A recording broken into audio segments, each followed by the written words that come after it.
Channel में स्वागत है। Please subscribe my channel. Hello friends, आज मैं आपको 11th चैप्टर की एक्सरसाइज करवाने जा रही हूँ। फर्स्ट एक्सरसाइज है चूज द करेक्ट ऑप्शन। इसका फर्स्ट क्वेश्चन है which of the following is not a factor to determine the weather. इनमें से कौन सा एक फैक्टर नहीं है वेदर को डिटरमाइन करने के लिए। ऑप्शन है सन, क्लाउड्स, विंड, सॉइल। तो हम सन से डिटरमाइन कर सकते हैं, क्लाउड से, विंड से, सोयल से नहीं कर सकते, इसलिए ना सोयल। तो हमारा ऑप्शन जाएगा D, soil. Is second which of the following is caused due to rotation of the earth. इनमें से कौन सा कोस्ट करता है जब अर्थ रोटेट करती है। तो ऑप्शन है seasons, day and night, longer days, cloud formation. जब अर्थ रोटेट करती है उनसे डे एंड नाइट बनते हैं, इसलिए ऑप्शन जाएगा बी।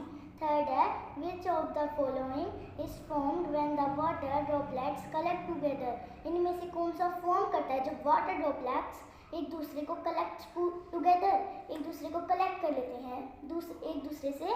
तो ऑप्शन है क्लाउड्स, विंड, स्टॉर्म, रेन। तो ऑप्शन हो जाएगा हमारा ए, क्लाउड्स, क्योंकि जब वाटर ड्रॉपलेट्स एक दूसरे को कलेक्ट कर लेते हैं वो क्लाउड बन जाता है। Which of the following is gently moving air. Gently moving air को इनमें से क्या कहते हैं।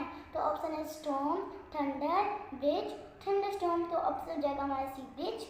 जेंटली मूविंग एयर को कहते हैं ब्रिज। फिफ्थ है which of the following blows from land to sea. इनमें से कौन सा ब्लोज करता है लैंड से लेकर सी तक। तो ऑप्शन है ब्रिज, विंड, सी ब्रिज और लैंड ब्रिज। तो ऑप्शन जाएगा हमारा डी, लैंड ब्रिज। फिर है second exercise answer the following in one word. हमें वन वर्ड में आंसर करना है। फर्स्ट है changing condition of atmosphere for a short period of time. जब चेंजिंग कंडीशन होती है एटमॉस्फेयर में, शॉर्ट पीरियड होता है टाइम का, जब उसे क्या कहते हैं वेदर। तो हम यहाँ लिखेंगे वेदर। सेकेंड है what plays a significant role in causing change in weather. कौन प्ले करता है सिग्निफिकेंट रोल, जो कॉज करता है वेदर को चेंज करने में। तो हम यहाँ लिखेंगे सन। फिर थर्ड है what is moving air. Moving air को हम क्या कहते हैं विंड। फिर फोर्थ है what does the heat of the sun change water into. जो हीट होती है सन की वो वाटर को किस में चेंज करती है, वाटर वेपर में। तो हम यहाँ लिखेंगे वाटर वेपर। फिफ्थ है the process of slowly pouring water into another container. जो प्रोसेस होती है स्लोली वाटर को पोर करने में इनटू अनदर कंटेनर में, उसको हम क्या कहते हैं डिकेंटेशन। फिर थर्ड एक्सरसाइज है write T for true and F for false.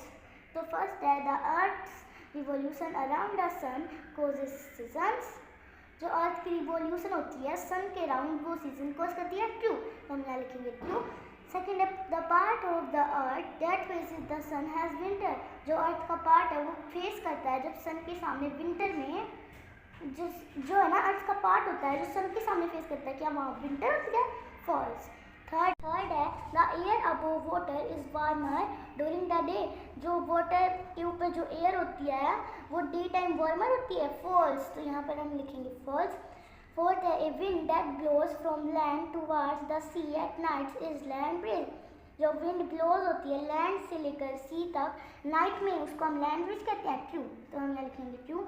Fifth time we need to purify water otherwise we may fall sick if we drink dirty water. हमें need ज़रूरत है वाटर को पूरी प्यूरिफाई करने की, otherwise वरना है ना हम सिक हो सकते हैं अगर हम डर्टी वाटर ड्रिंक करते हैं। तो ये ट्रू है।